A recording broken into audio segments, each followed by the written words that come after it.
apapun yang Anda lakukan harus selalu kalau saya sampaikan adalah kalau Anda harus memperhatikan saya, belum tentu bisa.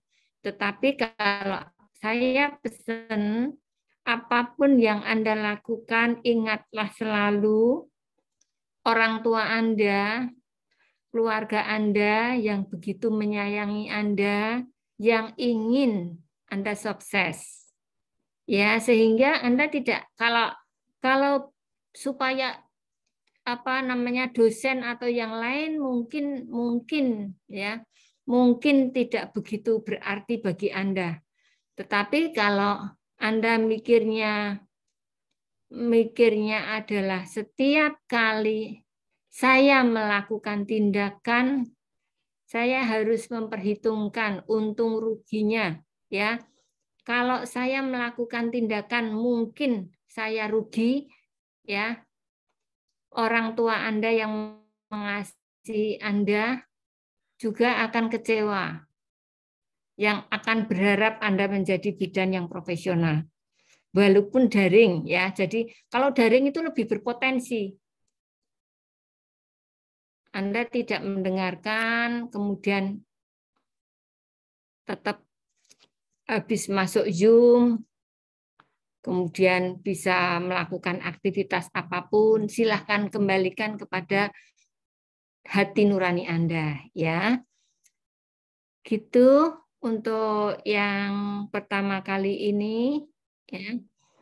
Kalau ada beberapa mahasiswa yang kemungkinan mungkin di wilayahnya sinyalnya kurang kuat.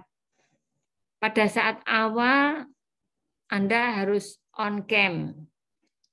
Setelahnya silakan, tapi harus komunikasi. Ibu mohon maaf, saya off cam karena sinyal. Tapi tidak setiap hari. Kalau kita tahu sinyalnya tidak bagus, ya besok belajar jangan di ruangan itu, ya. Cari tempat yang lebih memungkinkan untuk sinyalnya yang kuat. Ya. Boleh apalagi di rumah. Kalau kita belajar di kelas saja, saya memberlakukan mahasiswa boleh makan dan minum. Yang penting tidak mengganggu temannya. Makannya kerupuk, kemerosak ya mengganggu ya, tetapi supaya tidak ngantuk ya. Minum apalagi sekarang. Jangan sampai kondisi tenggorokan kita kering. Maka sebentar-sebentar minum, siapkan minum ya. Itu ya, baik, kita masuk ke materi. Kita masuk ke materi tentang PI ya, pencegahan infeksi. Nanti termasuk pemrosesan alat dan penanganan sampah yang tadi sudah saya sampaikan. Hari Kamis waktunya panjang, semoga kalau kita belajar mulai dari pagi, semuanya masih fresh ya. Terus ya, untuk tujuan pembelajaran pada pertemuan ini, termasuk juga nanti sampai hari Kamisnya ya, yang PI-nya selain nanti Anda seminar, juga kita akan mencoba untuk ya melakukan ya paling enggak pengenalan bagaimana pelaksanaan PI tadi ya. Jadi diharapkan Anda memahami tentang PI ya, pencegahan dan pengendalian infeksi, ya nanti lebih sering dikenal dengan ya tadi sesuai dengan pokok bahasan tadi PPI ya. Kemudian kalau PI pengendalian infeksi ya. Ini nanti kita harus belajar tentang kewaspadaan isolasi. Ya, kebersihan tangan kemarin sudah sama Bu Heni, cuci tangan ya. Cuci tangan, kemudian ini nanti penggunaan dan pelepasan APD, pemrosesan alat, pengelolaan limbah termasuk sampah tadi ya, linen, pengelolaan lingkungan, kemudian dan beberapa hal yang berkaitan dengan PI. Kalau kita berbicara tentang PI itu ada kewaspadaan universal. Kewaspadaan itu waspada, universal itu umum. Jadi semua pasien dulu ya, dulu, bahkan sampai sekarang pun juga. Setiap pasien yang masuk, apalagi kebidanan, kita mengira, tetapi tidak dalam arti Anda hepatitis AIDS, enggak ya, tetapi kita memberlakukan bahwa pasien tadi kemungkinan dia menderita penyakit hepatitis maupun AIDS, sehingga kita harus waspada secara umum yang disebut dengan kewaspadaan universal. Tetapi untuk saat ini kewaspadaan universal itu ditambah lagi dengan COVID, ya, apalagi dengan perubahan varian-varian yang semakin kayak tren masa kini. Jadi COVID beberapa saat sudah berbeda lagi ya. Itu nanti ini materi-materi yang akan kita pelajari insya Allah ya. Nah, sekarang kita masuk ke PPI, Program Pencegahan dan Pengendalian Infeksi. Apa toh pencegahan dan pengendalian infeksi? Saya kira dari istilahnya atau dari kalimatnya, program satu upaya pencegahan dan pengendalian infeksi. Ya, yang dilakukan tentu saja di fasilitas pelayanan kesehatan. Upaya untuk mencegah dan meminimalkan terjadinya infeksi ya pada pasien, petugas, pengunjung, dan masyarakat sekitar fasilitas pelayanan kesehatan. Lebih-lebih nanti ya yang ketiga ini, lebih-lebih pasiennya masuknya tidak ada infeksinya. Karena PPI-nya, program pencegahan dan pengendalian infeksinya tidak bagus, maka dirawat jadi tertular infeksi. Ya. Termasuk Anda ya. Karena Anda sudah berniat jadi bidan profesional, maka semua ya totalitas dari mulai pengetahuannya, sikapnya, kemudian juga perilakunya, kalau yang lebih dikenal dengan 3H. Jadi seorang profesional itu harus punya 3H apa? Head itu kepala. Gimana pengetahuannya harus sesuai dengan iptek ya, sesuai dengan nanti kompetensinya, kebutuhan profesinya harus dia kuasai. Kemudian hand itu tangan, keterampilannya. Maka kalau di perguruan tinggi yang lain atau sekolah yang lain bisa daring full 100% termasuk misalnya UT itu ya, mungkin ya UT karena saya juga belum pernah kuliah di UT Universitas Terbuka. Itu mungkin full bisa daring, tetapi kalau vokasi termasuk Anda tidak bisa. Kenapa? Karena tangan Anda perlu dilatih supaya terampil. Ya, dari mulai katakanlah misalnya bidan. Kok bisa bayi di dalam perut ibu yang ada perut ya, ada otot-ototnya, ada kulitnya, di dalam bidan kok bisa tahu, oh ini kepalanya, oh ini bokongnya, oh ini tangannya, ya bisa menentukan itu. Karena apa? Karena hand tadi, keterampilan tadi. Yang ketiga adalah hati, ya sikap, perilaku, sopan santun, etika yang harus senantiasa dijaga. Kalau kita tidak ingin diperlakukan seseorang ya tindakan yang tidak mengenakan, maka kita juga tidak akan melakukan hal yang sama ya. Termasuk apa? Kenapa saya bicara itu berkaitan dengan PPI? Iya, contohnya misalnya Anda kan sudah totalitas kan. Coba sekarang semuanya saya nggak bisa lihat, tapi kalau luring saya bisa muter. Coba Anda lihat jujur ya, jujur nggak apa-apa, baru mulai kok, baru awal kok, baru semester 1 lewat semester 2. Yuk semuanya dilihat tangannya. Ada yang kukunya panjang dikit saja atau panjang banyak. Nggak apa-apa kalau misalnya masih panjang. Saya Bu, enggak apa-apa. Tapi setelah ini saya akan cari pemotong kuku Bu. Saya akan potong kuku-kuku saya. Ada? Ada? Ada Ibu. Oh ya, iya, iya. Saya senang begini nih, senang ya, jujur ya. Jadi, ya, tapi habis kuliah ini kita bicara tentang bagaimana mencegah infeksi. Maka tolong semuanya kuku-kuku langsung dipotong nanti. Ya, ya, lihat sekali lagi tangan Anda. Ada yang pakai perhiasan, cincin, gelang, ada?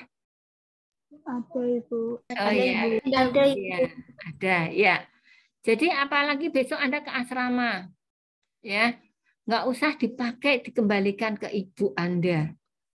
Ibu tolong disimpankan saja, ya. Anda nggak usah pakai perhiasan, apalagi cincin.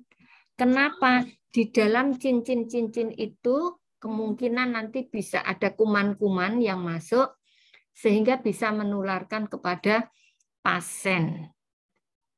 Kalau ke pasien orang lain, ya, bukan berarti pasien orang lain, bukan. Tapi nanti bisa juga menular kepada diri Anda, menular juga kepada keluarga Anda, ya. Jadi ini ya, dari pengertian PPI, ya. Nah, ini berikutnya adalah HAIS, ya. Infeksi yang terjadi pada pasien selama proses perawatan di rumah sakit tadi atau fasiankes lainnya, di mana tidak infeksi Ibu. awalnya. Ya. PPT-nya tidak jalan, Ibu. Ini belum jalan? Belum, Ibu. Belum.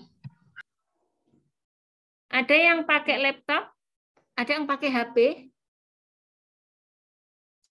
Ada, Ibu. Yang pakai HP berapa orang? Ya, kalau yang pakai kalau yang pakai laptop, materi sudah saya share ke apa namanya? Hikmah, sudah tak minta untuk dikirim ke teman-teman. Sudah berubah enggak? Sudah, Ibu. Oh ya, sudah. Sudah, masa saat slide keluar lagi, dimasukkan lagi gitu ya. Ya, tadi di stop share terus masuk lagi, baru masuk lagi ya. Jadi kalau dulu ada istilah lain juga namanya nosokomial infeksi. Ya, jadi kuman atau kuman yang diperoleh dari rumah sakit selama perawatan. Awalnya ibu hamil mau melahirkan tidak terinfeksi karena PPI-nya tidak bagus ya. Jadi dari alat-alat yang digunakan, tindakan yang dilakukan oleh Bu Bidan dan petugas yang lain, ini akan menularkan kuman kepada pasien, jadi pasiennya jadi terinfeksi. Ya. Kemudian, nah nanti, iya, kelihatan? Kelihatan. Oh ya, ya. Jadi ruang lingkupnya ada kewaspadaan isolasi, ada pendesis, surveillance. Jadi nanti diamati, diteliti termasuk nanti peran fungsi bidan ya. Jadi di situ termasuk ini pasien-pasien yang awalnya tidak infeksi berapa ya, apalagi kalau nanti pendidikannya lebih tinggi lagi ya, sampai harus ke apa namanya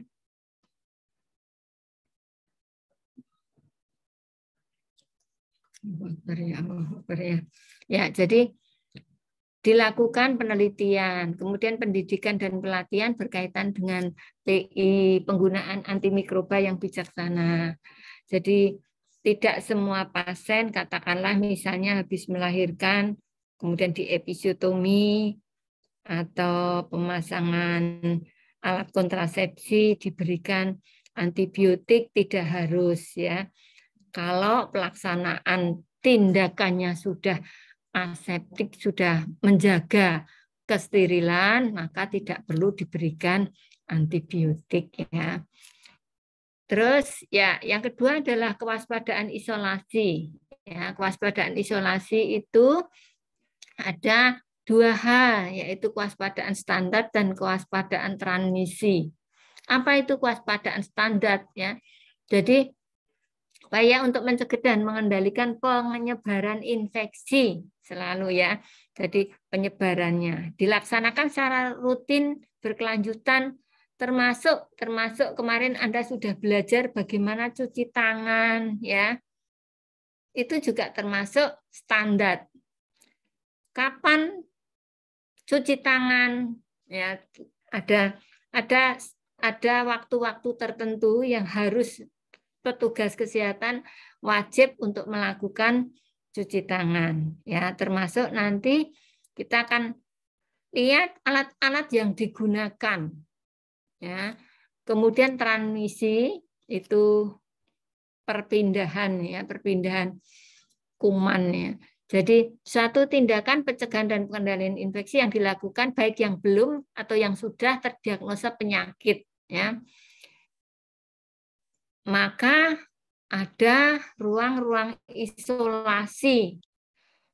Jadi kalau sudah terdeteksi infeksi, katakanlah ini akan dipisah ruangannya dengan pasien yang lain ya. Kewaspadaan ini diterapkan untuk mencegah dan memutuskan rantai penularan penyakit lewat kontak. Nanti ada kontak, ada droplet ya. Ada udara ya. Sehingga kenapa pada saat ini dengan COVID tadi wajib di beberapa tempat menggunakan masker ya, karena ini termasuk juga kewaspadaan transmisi perpindahan penyakit infeksi ya. Kemudian yang berikutnya adalah, nah ini sebagai contoh lebih jelas lagi dari dua hal tadi, kewaspadaan standar. Contoh misalnya satu tindakan menolong persalinan ya, maka dia harus menjaga kebersihan tangan, menggunakan APD, nanti penyuntikan yang aman, kebersihan pernafasan, etika batuk, kesehatan dan petugas ya, pengendalian lingkungan, pengendalian limbah rumah sakit. Nanti kita bicara lebih detail lagi pada pengelolaan sampah ya, manajemen linen atau alat-alat tenun, penempatan pasien, pengelolaan alkes ya. Ini adalah kewaspadaan standar ya. Masing-masing punya standar, harus harus alat ini harus bersih, alat ini harus steril, alat ini harus DTT, desinfeksi tingkat tinggi ya. Maka itu harus dipenuhi. Yang kedua adalah kewaspadaan transmisi untuk perpindahan kuman tadi. Maka kita mengenal 3 hal ya. Transmisi perpindahan kuman dari satu ke satu yang lain. Yang pertama adalah kontak. Ya. Kemudian yang kedua adalah droplet. Yang ketiga adalah airborne atau udara, kontak. Ya. Contohnya misalnya diare, Escherichia coli, ya. Di diare, di feses, tahu feses ya Anda ya? Feses ya? Ya. Ya, jadi feses itu di dalam feses itu ada kuman-kuman Escherichia coli. Nah, kalau ini tersentuh kemudian dia fekal ora ya. Fekal itu feses, kemudian tangan-tangan yang tidak bersih atau mungkin diencoki lalat, kemudian lalat tadi hinggap di makanan ya, kontak, maka dia akan bisa terjadi penularan. Kemudian maka untuk mencegahnya bagaimana? Cuci tangan, pakai sarung tangan, pakai gaun ya. Nah, kemudian kalau yang droplet itu percikan air ludah, influenza, pertusis, itu gondong, rubella, cacar ya. vektornya adalah lalat, nyamuk, tikus, maka pakai masker bedah pelindung wajah termasuk face shield ya. Kemudian airborne. Airborne ini ya kalau sekarang ya termasuk di situ COVID ya. COVID. Terus TBC. SARS nanti penyakit infeksi saluran pernafasan respirasi ya. Nah, ini menggunakan masker respiratorik atau N95. Nanti ada tingkat-tingkat APD tingkat berapa ya, tingkat berapa. Ini kita sebagai dasar kita perlu tahu supaya apa ketika kita kontak dengan pasien, kemudian kita melindungi diri ya dengan apa penularan penyakit itu. Terus ya 10 komponen kewaspadaan isolasi ini ya sudah saya kira kebersihan tangan, penggunaan APD, pengendalian lingkungan, termasuk membersihkan nanti Anda tempat tidur habis pasien melahirkan, kenapa perlu dilap dengan larutan klorin ya. Kemudian pengendalian limbah setelah alat-alat digunakan, ada darahnya belum dicuci dulu langsung direndam ke dalam larutan klorin ya. Ini adalah untuk pengendalian limbah, pengelolaan peralatan pasien dan alat medis, pengelolaan linen ya, penyuntikan, kebersihan pernafasan sampai dengan kena ada etika batuk.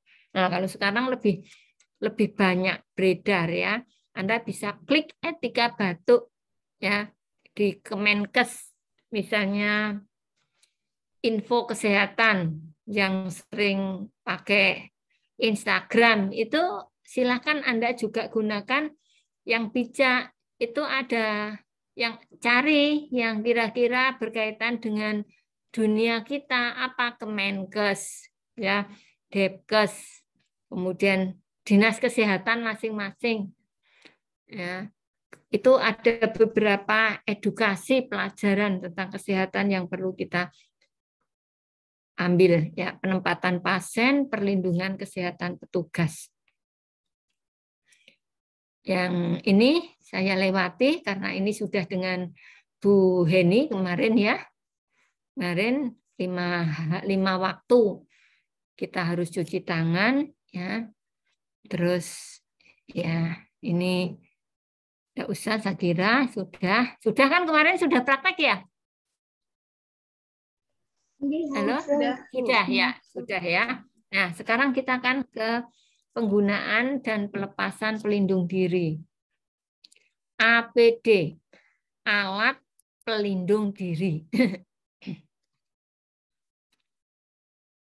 Nah, APD adalah perangkat alat yang dirancang sebagai penghalang terhadap penetrasi zat partikel padat, cair atau udara untuk melindungi pemakainya dari cedera, penyebaran infeksi atau penyakit. Termasuk di situ sebenarnya APD itu tidak terbatas pada mikroorganisme saja. Besok ketika kita melakukan tindakan-tindakan tertentu, ada obat-obat ya, yang menyebabkan trauma atau luka pada tubuh. Contoh misalnya pada apabila melakukan perawatan di ruang yang untuk sitostatika ya, untuk terapi kanker. Nah, bunyi ya, jadi APD, alat pelindung diri ya. Termasuk juga mikroorganisme tadi. Penggunaan APD sesuai dengan identifikasi dan jenis paparannya. Contoh nanti pada saat melakukan membersihkan tempat tidur sesudah pasien yang habis melahirkan, kita juga menggunakan APD. Tapi APD-nya seperti misalnya handscoon-nya tidak perlu steril, ya. Tapi kita harus membersihkan ini, kita harus dilindungi. Siapa tahu tadi yang pertama kewaspadaan universal tadi. Kita nggak ngerti karena kuman nggak bisa dilihat, ya. Sehingga siapa tahu nanti pasiennya ternyata adalah hepatitis yang bisa menularkan lewat tadi darah yang keluar tadi. Kalau tangan kita ada luka, maka bisa menjadi pintu masuk kuman. Maka kita harus menggunakan APD. Ya. Kalau kita mau melakukan tindakan yang perlu steril, misalnya pemasangan IUD, misalnya mau manual plasenta, ya tentu saja jenisnya kan berbeda, ya. Cara memakai dengan benar, cara melepas juga harus benar, cara mengumpulkan disposable setelah dipakai juga harus benar, ya. Kita terlindung, tetapi kalau kita membuang tadi sampah infeksius tidak betul, kasihan yang membersihkan, ya, Pak Bonnya, ya, yang kebersihannya, maka semuanya juga harus dikendalikan. Nah, ini contoh-contoh, jadi contoh-contoh untuk APD, pelindung kepala, topi, ada yang disposable, ada yang bisa dicuci, ya, kacamata dan face shield, ya. Terus kemudian masker, masker macam-macam masker, ya. Masker ada yang KN 9, yang anu kan 95, 94, kemudian masker medis. Nah, kemudian gaun. Gaun juga begitu. Ada yang disposable sekali pakai, ada yang bisa dicuci, ya. Kemudian sarung tangan. Sarung tangan juga, jadi ada yang disposable, ada yang latex, ada yang lebih tebal, ada yang bisa dipakai ulang. Kemudian sepatu, ya. Ini adalah contoh-contoh jenis APD. Nah, ini alat pelindung diri. Digunakan atau dipakai jika melakukan tindakan terpapar atau kemungkinan terpapar darah, cairan tubuh, sekresi, ekskresi, kecuali keringat. Segera lepas jika selesai tindakan terdiri dari single use atau ya bisa yang tadi apakah sekali pakai, disposable, single use atau reuse, ya. Jadi ini juga melakukan melepasnya juga harus betul, ya. Kemudian ya kalau Anda yang sudah buka yang saya kirim itu ada link YouTube, kita buka, kita lihat bersama-sama hari Kamis juga selain seminar, Anda juga nanti kita, tapi bukan berarti nanti malam saya mau lihat atau enggak boleh, enggak boleh, ya.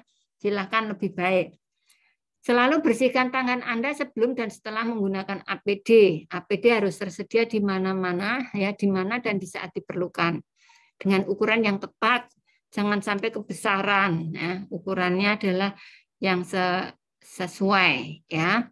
Pilih sesuai resiko atau sesuai langkah pencegahan berdasarkan transmisi nanti, ya. Selalu kenakan sebelum memeriksa pasien. Kalau sekarang kalau Anda ada yang ibunya atau saudaranya tenaga kesehatan di rumah praktek, Bu bidan atau perawat atau dokter mungkin ada? Ada Ibu. Ada. Ya, siapanya Safira?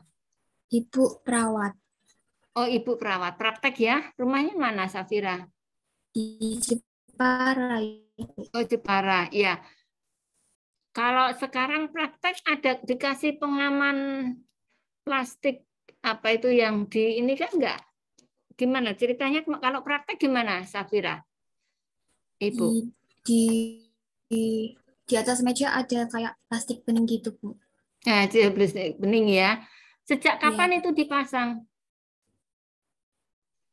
Sudah lama sejak ada COVID ini, Bu.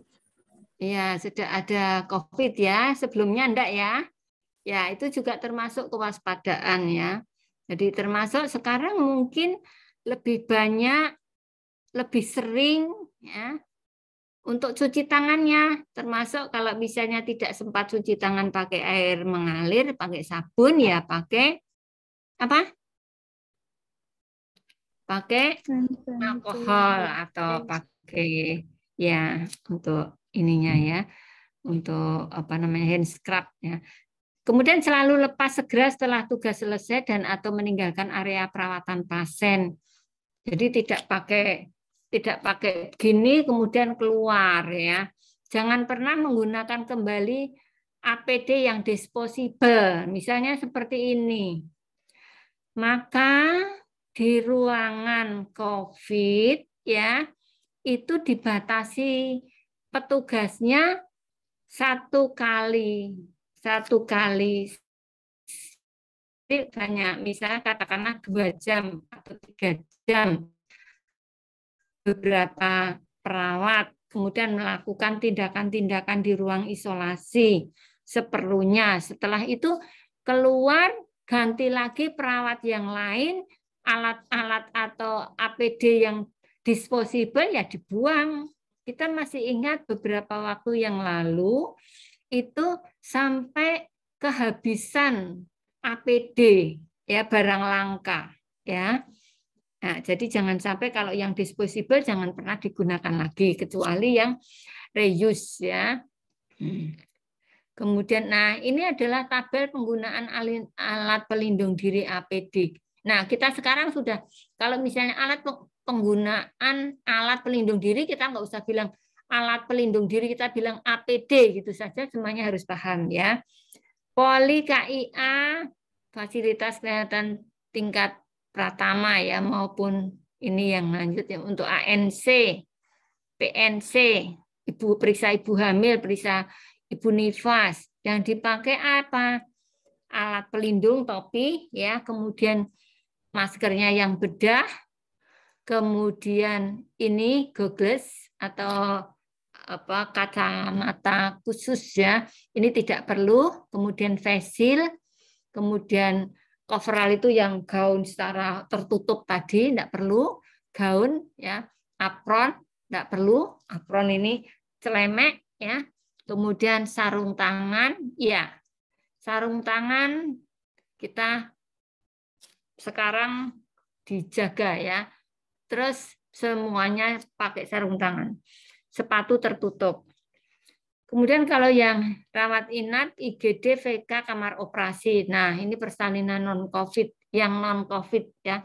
Non-COVID saja semuanya pakai kecuali yang coverall. Ya. Kemudian yang ketiga, IGD, VK dengan suspek atau terkonfirmasi COVID. Ini semuanya pakai kecuali gaun karena sudah pakai coverall, nggak pakai gaun. Kemudian fasilitas kamar operasi SC, ini kalau sudah pakai coverall nggak pakai kayak gaun ya, satu bot. Nanti kalau Anda di laborat ya mau skill lab, latihan keterampilan di lab, ini Anda harus pakai gaun. Nanti dosen-dosennya pun pakai gaun ya, pakai gaun. Oke, pakai gaun ya. Itu untuk tabel penggunaannya, jadi mau tindakan apa, di mana, maka inilah yang digunakan ya. Jadi untuk memudahkannya, kalau ANC, PNC tidak pakai coverall dan tidak pakai apron. Apron itu celemek kayak plastik ya. Kalau di luar kayak chips atau yang masak itu ya kan pakai itu. Tapi kalau untuk kesehatan ini untuk melindungi ya supaya tidak percikan-percikan darah, ya, air ketuban tidak langsung mengenai petugas kesehatan, maka menggunakan apron. Terus ini berikutnya adalah kamar operasi. APD untuk mencegah penularan aerosol termasuk yang droplet tadi, droplet dan airborne ya. Jadi sudah pakai, sudah rapat sekali. Ya, perawatan bayi yang lahir dari ibu suspek yang terkonfirmasi COVID itu ini adalah yang dengan tindakan non aerosol generation. Ini untuk mencegah penularan droplet. Sepatu tertutup tetap apron. Kemudian ini bedah, masker bedah 3 lapis atau KN95. Nanti kan 95 mahal. Boleh nggak dipakai lagi? Ya, ada ketentuan-ketentuannya. Boleh, tetapi ada syarat-syaratnya. Kemudian ini yang perawatan bayi yang lahir dari ibu suspek probable atau terkonfirmasi COVID dengan tindakan aerosol generated secara umum. Ya, ini semuanya pakai. Sama dengan yang ini ya, yang sama ya. Khusus niku-piku sama VK ya. Apalagi bayinya juga harus dilindungi. Dapat tindakan yang dapat menimbulkan aerosol penularan lewat saluran pernafasan ya. Intubasi, isap lendir, inhalasi, terapi oksigen, terapi yang non-invasif, ya, ventilator, itu penggunaan aerosol generated. Ya. Nah, ini bedanya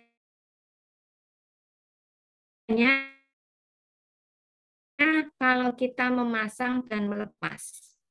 Kalau memasang, ikan tangannya di sini, di bawah. Tetapi setiap tindakan nanti kita harus cuci tangan, tapi pakai ini ya, pakai hand sanitizer ya. Sepatu, pakai gaun, pasang masker, pasang pelindung mata, pelindung kepala, baru terakhir sarung tangan.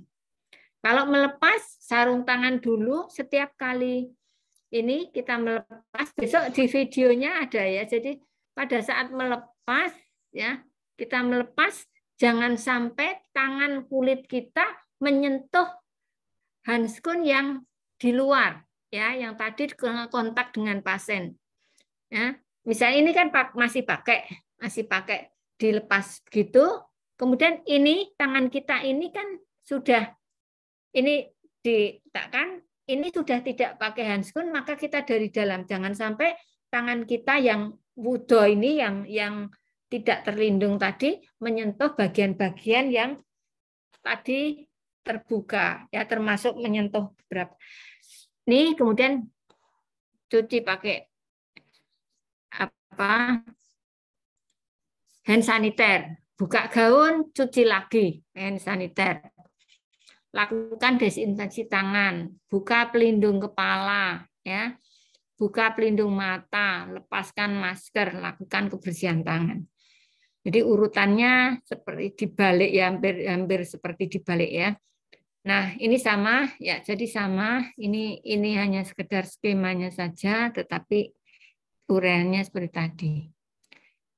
Kemudian yang kelima, pemrosesan peralatan bekas pakai. Ini ada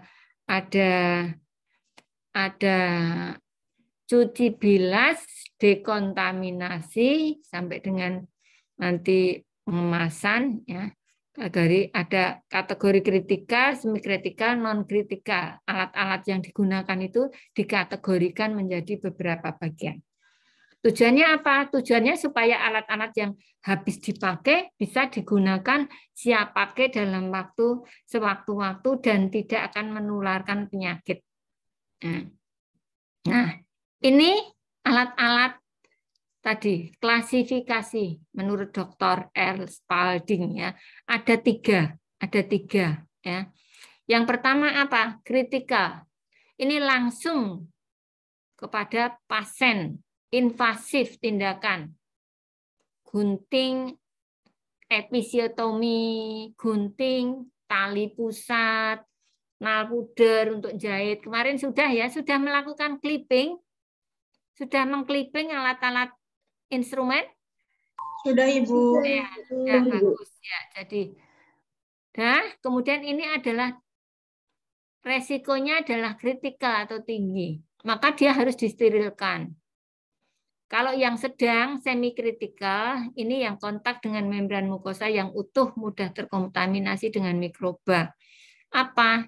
Ini endotracheal tube, ya, ambubek, termometer rektal, ya. Ini harus dilakukan DTT. Nah, kalau yang non kritikal ini hanya menyentuh kulit saja. Misalnya diperiksa suhunya, tekanan darah, stetoskop, ya. Ini linen, urina, apron, alat makan, lantai dinding ini hanya sekedar tidak perlu disterilkan, tetapi hanya dibersihkan saja. Nanti pembersihannya apa? Pembersihannya termasuk di situ kalau di lahan nanti adalah dengan cairan klorin, ya. Nah, ini skemanya.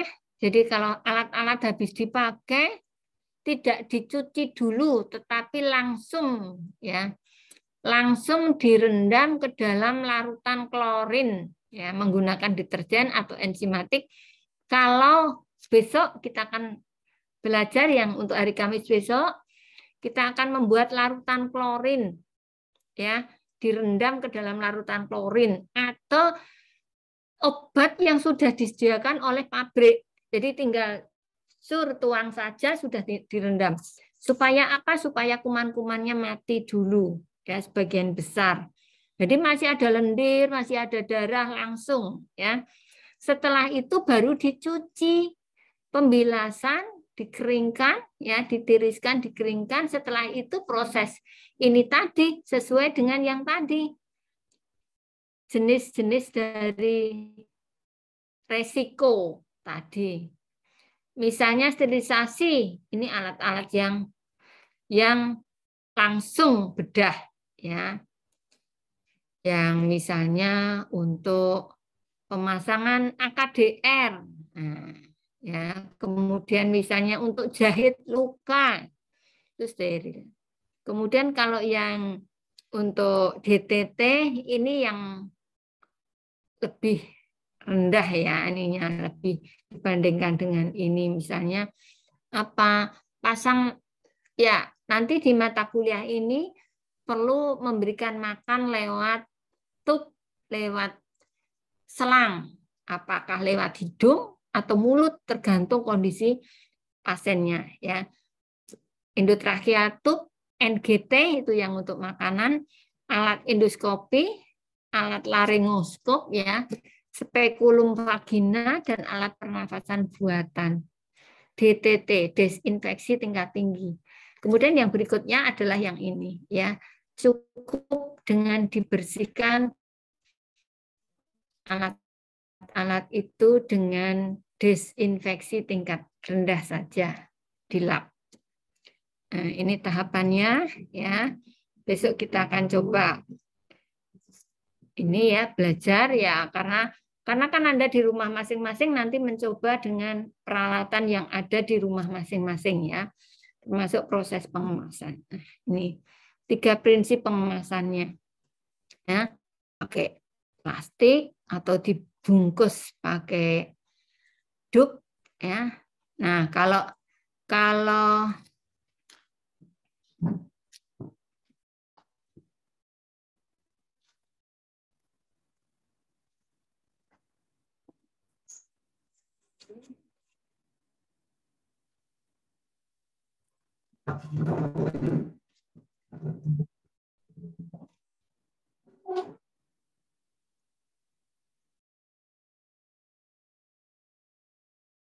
baterainya mau habis. Saya tanyakan dulu. Ya, lanjut, ya. Jadi ini nanti, ya, pelan-pelan karena Anda baru ini, ya, awal-awal, pelan-pelan. Yang penting niat semangat Anda. Pelan-pelan nanti bisa semuanya, ya. Ya, peralatan untuk resusitasi, sterilisator, ada yang untuk DTT, ini direbus saja atau dikukus.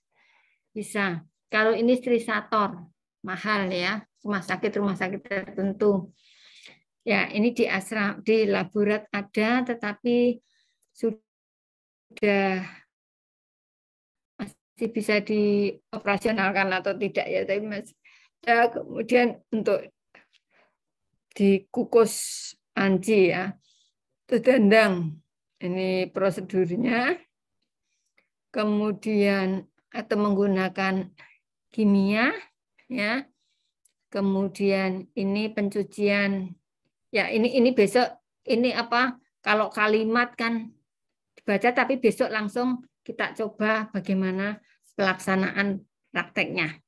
Insya Allah besok Kamis semoga bisa nanti kita belajar, saya yang berusaha untuk di laborat, atau kalau tidak di laborat ya menggunakan beberapa media agar Anda lebih jelas ya. Gitu. Terus ya jangka waktu dibungkus 1 lapis hanya 1 minggu. Kalau terbuka di luar 2 hari. Kalau dibungkus double yang tadi itu beberapa. Tadi bisa 3 minggu, di luar 2 minggu. Ini pengelolaan limbah. Limbah itu ada cair, padat, gas.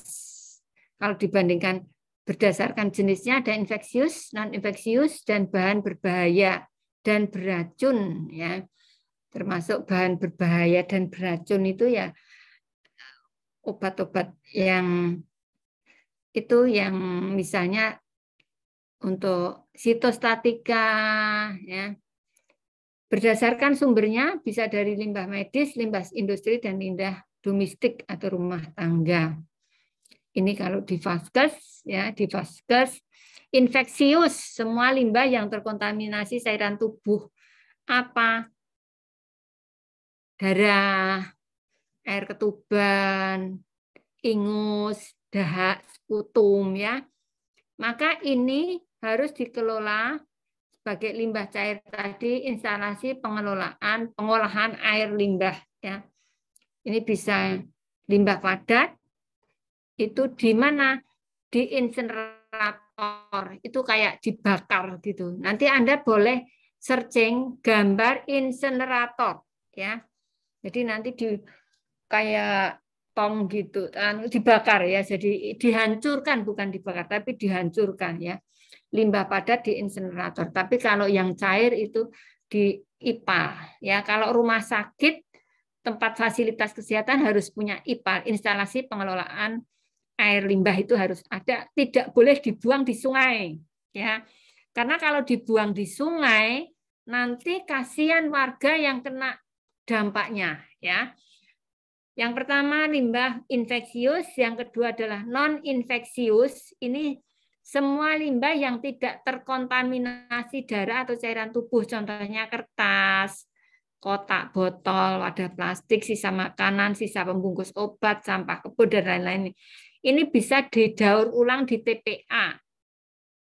Ya, TPA. Jadi kalau Anda pernah perhatikan tempat sampah itu ada tempat sampah ya, kalau yang secara umum kan organik, non organik, tetapi kalau di rumah sakit infeksius, non infeksius ya, nanti sampai dengan warna pas kreseknya saja dibedakan ya. Kemudian limbah benda tajam, jarum ya, besok kita akan ya nanti gambarnya ada. Safety box termasuk jarum hekting, skalpel. Skalpel itu bisturi, skalpel itu peso, bedah ya. Semua benda yang mempunyai permukaan tajam ini harus dihancurkan. Insinerator. Jadi dimasukkan ke dalam safety box. Safety box-nya nggak boleh dibuka. 2/3 penuh, maka dia harus dikirim ke insinerator. Dihancurkan. Ya, ini ya contoh-contoh adanya gitu, harus kuat, tidak mudah bocor ya. Media yang mudah dijangkau. Nah, ini ada yang kuning, ada yang hitam, jadi dibedakan. Nanti yang infeksius, tidak infeksius itu jangan sampai dicampur karena nanti pengelolaannya beda ya. Kemudian ya ini infeksius ya. Jadi dalam wadah dengan kantong plastik warna hitam. Kalau tadi warna kuning, sekarang warna hitam, ya.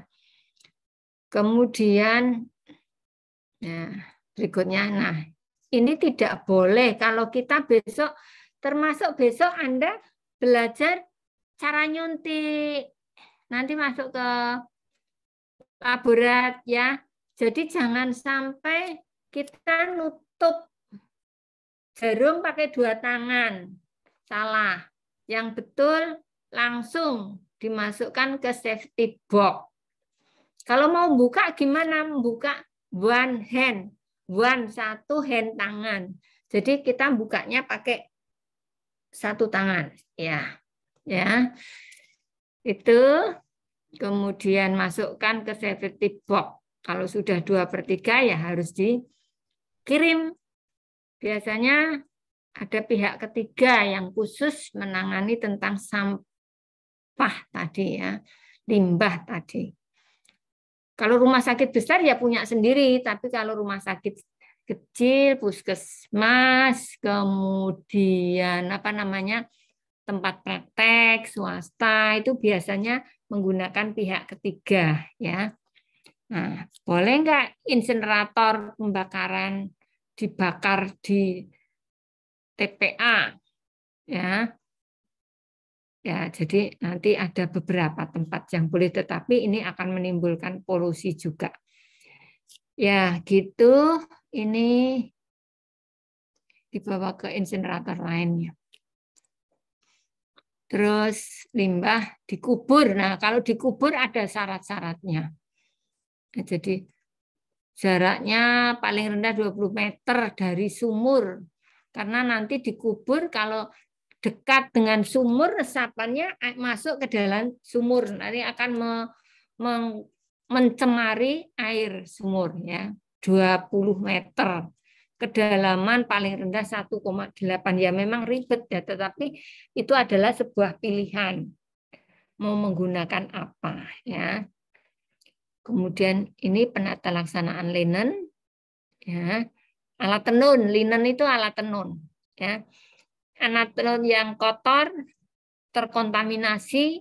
Ya. Jadi kalau hanya kotor saja dengan yang terkontaminasi tidak boleh dicampur. Ini intinya seperti itu. Jadi kalau SPO itu standar prosedur operasional, ya. Checklist cara kerjanya. Penanganan, pengangkutan, distribusi harus jelas, harus ada. Harus menggunakan APD lengkap juga, ya. Dipisah sejak dari lokasi penggunaan. Jadi yang kotor yang mana, yang terkontaminasi yang mana tidak boleh jadi satu. Jadi nanti di dalam ininya pengelolaannya juga dipisah. Nah, ini. Itu. Yang berikutnya pengendalian lingkungan, ruangan harus, apalagi kalau di rumah sakit di tempat pelayanan. Coba silakan Anda mulai dangak-dangak, tahu nggak? Menghadap ke atas tempat Anda duduk, tempat Anda sekarang gunakan. Ada yang menemukan sawang? Ada? Ada, Ibu. Oh ya, nggak apa-apa. Kemarin kan belum diajari, Bu. Tapi sekarang biar orang tua Anda bangga dengan Anda. Sebenarnya bukan sekedar bangga saja, Bu, tetapi kesehatan keluarga juga akan terjaga. Nah, jangan sampai ada sawang-sawang. Nanti habis pelajaran ini, habis asar, ini kan sudah mulai masuk, sudah asar tadi, ya. Sholat asar, kemudian bersih-bersih, ambil sapu, ya, sawang-sawang dibuang, dibersihkan, gitu ya. Kemudian ya sampai dengan air bersih, permukaan, wis, pokoknya harus ada beda perilaku antara yang kemarin sebelum kuliah di Akbit dengan sekarang sudah kuliah semester 2. Mau? Siap? Siap, Ibu. Siap, Ibu. Ya. Spray Anda diganti berapa hari sekali? Anda kan 1 minggu sekali, ya Bu. jujur ya, Seminggu. jujur sebulan sekali. Nah besok nggak boleh ya. Ya maksimal karena Anda di rumah tangga jadi dipakai sendiri ini ya maksimal 1 minggu itu kadang-kadang kalau sudah terasa nggak enak ya harus diganti 3 hari. Kalau di rumah sakit ya setiap sehari sekali ya. Ya jadi kalau yang kemarin ya sebulan nggak apa-apa kemarin, tapi sekarang nggak boleh ya. Sekarang harus ada perubahan sikap. Ventilasi. Nah, ini ya saya kira untuk tempat-tempat ya yang kalau kita melakukan PPI tadi pencegahan pengendalian pencegahan infeksi, maka kita menggunakan alatnya apa? Kalau infeksius sama bahan berbahaya tadi, ya. Ini pakai plastik kuning, ini plastik ungu. Coba kita lihat topi, sarung tangan, kacamata, masker, gaun. Ini gaunnya nggak ada ya. Ya, terus kemudian serok, sapu kecil, deterjen, larutan tertentu berdasarkan bahan kimianya, kain perca, tisu, plastik warna ini. Ini klorin untuk mematikan kuman. Ya, kuman. Ya. Jadi perbedaannya adalah termasuk di sini adalah cairan klorin untuk membunuh kuman. Kalau ini karena tidak ada kumannya tetapi bahannya berbahaya. Air raksa, maka sekarang untuk pensi, kalau dulu selain Safira yang ibunya perawat, orang tuanya perawat, ada lagi? Yang bidan atau perawat lagi, ada lagi siapa? Ada? Tidak ada, Ibu. Oh, tidak ada ya, nggak apa-apa. Safira, tadi Safira ya? Safira ya? Safira, pakai mengukur tensinya, pakai tensi apa Safira?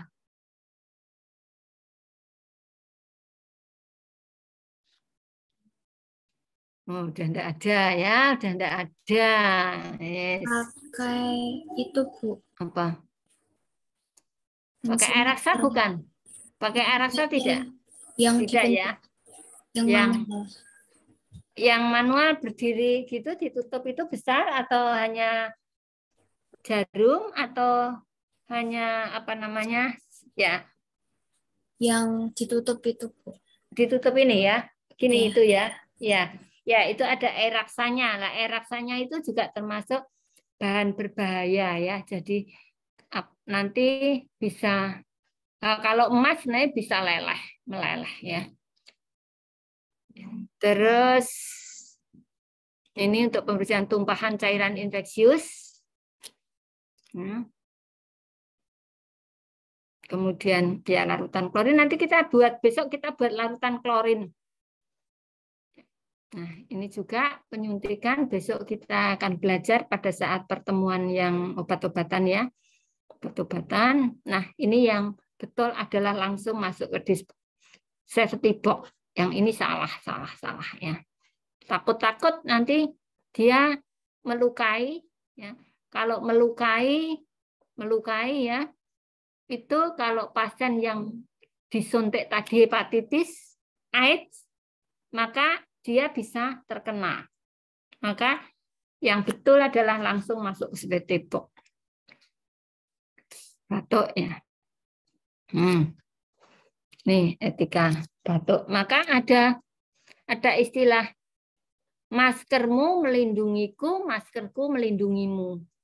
Jadi kalau sama-sama pakai masker ya, tuh supaya tidak ada percikan, mudah tutup. Pakai masker medis 4-6 jam atau basah kotor ganti ya. Kalau yang 95 K95 boleh dipakai ulang selama 8 jam, tapi harus dilindungi, ditutup. Besok di videonya ada penempatan pasien terpisah, pasien-pasien yang terinfeksi dengan yang tidak terinfeksi harus tidak dalam satu ruang. Nah, ini lihat. Ruang isolasi virus corona terpisah ya. Perlindungan kesehatan petugas perlu dilindungi. Bagaimana? Vaksin, APD, pola makan, istirahat harus dijaga. Ya, penyediaan kewaspadaan standar, transmisi tadi menjaga perilaku hidup sehat. Kurang tidur juga memberikan potensi untuk terjadinya penularan. Ini ya.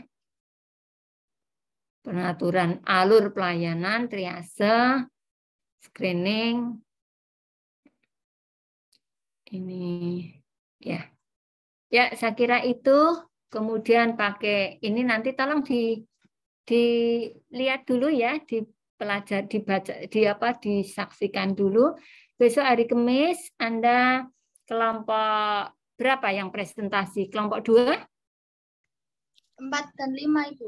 Oh iya, 4 dan 5, dan sekaligus nanti kita akan coba semaksimal mungkin, walaupun daring kita akan semaksimal mungkin untuk ya paling tidak memberikan gambaran Anda untuk melakukan simulasi ya, praktek demo untuk PPI ini ya. Sampai di sini ada pertanyaan? Pelan-pelan, yang penting Anda semangat, dibaca pelan-pelan, diresapi ya. Ya, kalau Anda semangat karena ini kan pilihan hidup Anda.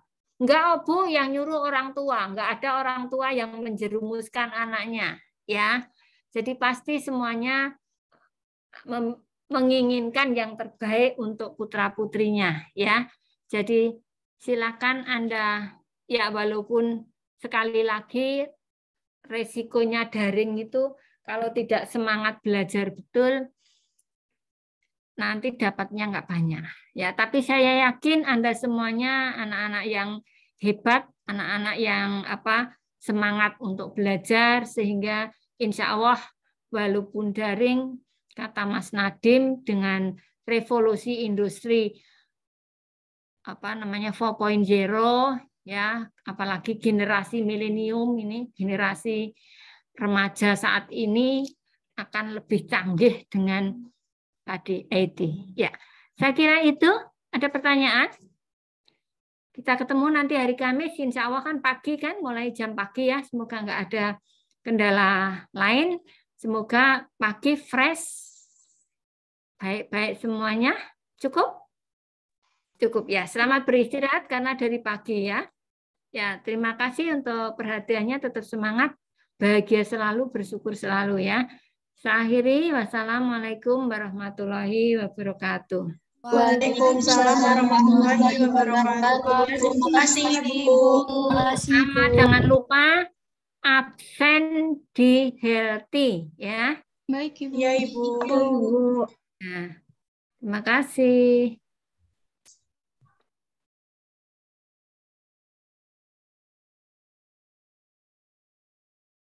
Guys, PBAK jadinya gimana? Ayo dong, yang fix apa dong? Fitri lagi telepon sama ibunya katanya. Yang modus fix kelompok 1 toh, nggak individu. Dian. Gak tahu.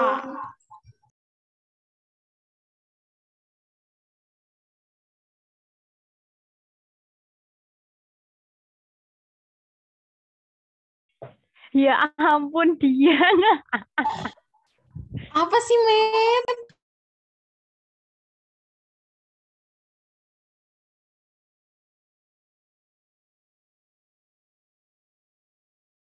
Iya, April sama siapa itu di kos?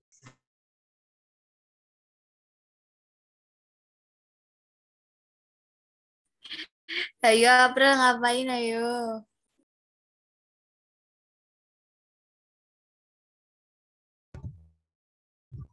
Tuh kan, ayo. Astagfirullah.